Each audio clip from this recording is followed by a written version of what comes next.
નમસ્કાર અને 24 ન્યૂઝ નેટવર્કમાં આપનું સ્વાગત છે। ગુજરાતના સૌથી મોટા સમાચાર આજની બ્રેકિંગ ન્યૂઝ છે। વડગામના થલવાડા ગામે ખૂની ખેલ એક ઇસમનું મોત। બનાસકાંઠા જિલ્લાના વડગામ તાલુકાના થલવાડા ગામે ચોંકાવનારી ઘટના સામે આવી છે। ગામમાં થયેલા ઝઘડામાં એક ઇસમનું મોત નિપજતા સમગ્ર વિસ્તારમાં શોક અને તણાવનું વાતાવરણ ફેલાયું છે।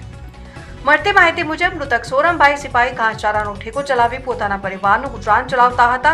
નજીકમાં મટન ચિકન વેચતા લોકો દ્વારા ઠેકાની આસપાસ ખરાબ વેસ્ટેજ નાખવામાં આવતું હતું, જેને લઈને સોરમભાઈએ વિરોધ નોંધાવ્યો હતો। આ મુદ્દે ઉશ્કેરાયેલા કેટલાક શખ્સોએ સોરમભાઈ પર હુમલો કર્યો હતો। હુમલામાં તેમના માથાના ભાગે ગંભીર ઇજાઓ પહોંચતા તેમનું મોત થયું હોવાનું સામે આવ્યું છે। ઘટનાના સમાચાર મળતા જ ગામમાં ચકચાર મચી ગઈ હતી। પોલીસ તાત્કાલિક ઘટના સ્થળે પહોંચીને મૃતદેહને પોસ્ટમોર્ટમ માટે વડગામ ખસેડ્યો છે।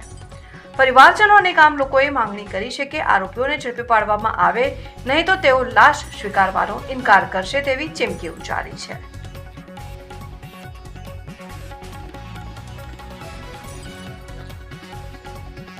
હું લિયાકતભાઈ કુરેશી, વડગામ તાલુકા સિપાહી સમાજ પ્રમુખ।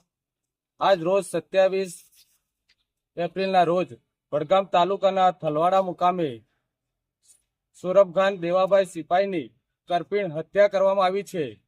જે હત્યાના આરોપી અરમાનભાઈ પઠાણ, સાદુલભાઈ પઠાણ અને પિસામિયા પઠાણ ને હત્યાનો આરોપી છે। ને તે લોકોની જ્યાં સુધી ધરપકડ નહીં થાય ત્યાં સુધી અમે વડગામ સિવિલમાં આ મૈયત સ્વીકારીશું નહીં। અને આ લોકો ખૂબ જ ગુનાહિત ઇતિહાસ ધરાવે છે અને ખૂબ માથાભારે તત્વો છે અને લોખંડની પાઇપો વડે માથામાં ગંભીર ઇજાઓ પહોંચાડી હત્યા કરવામાં આવી છે। અને ત્યારબાદ આ લોકોના ઘર પર અમારી માંગ છે કે બુલડોઝર ચાલવું જોઈએ। કયા બાબતે બનાવ બન્યો? આ બનાવ થલવાડા મુકામે જે સોરમભાઈ છે તેમને ઘાસચારાનો ઠેકો છે અને તેની સામે આ આરોપીઓની ગેરકાયદેસર મટનની દુકાન ચલાવે છે અને મુરઘાઓનો કટિંગ કરે છે, જેનો પૈસાઓ ઉડી આ ઘાસચારામાં પડતા હતા। સોરમભાઈ તેમને કહેવા જતા આ લોકો ઉશ્કેરાઈ ગઈ। અરમાનભાઈ, સાદુલભાઈ અને બિસામિયાએ માથામાં પાઇપો મારી કરપીણ હત્યા કરી છે।